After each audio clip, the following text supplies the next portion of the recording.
బీజేపీకి ఎప్పుడైతే పునాదులు కదిలిపోయాయో ఈ రోజున మధ్యాహ్నం 12 గంటల నుంచి వాళ్ళకి తెలిసిపోయింది హవా.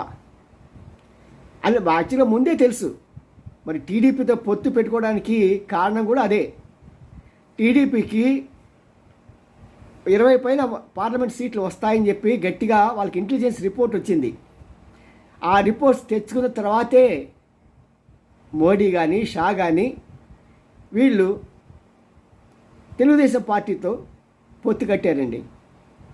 మరి ఇలాంటి సమయంలో తెలుగుదేశం ఎక్కడ చేజారిపోతుందో, ఎందుకంటే రాహుల్ గాంధీ మళ్ళీ చంద్రబాబు మంచి ఫ్రెండ్స్. రాహుల్ గాంధీకి మంచి ఇండికి బాగా మంచి సీట్లు వచ్చాయి. ఈ సమయంలో బాబు ఏమైనా అక్కడికి వెళ్ళిపోతాడేమో అని చెప్పి వీళ్ళిద్దరూ ఫోన్ చేసి, బాగున్నావా చంద్రబాబు, మేరా భాయో బహనో అన్నట్టుగా, మేరా బాబు బాగున్నారా అని చెప్పి, మీ మద్దతు మాకేంది కదా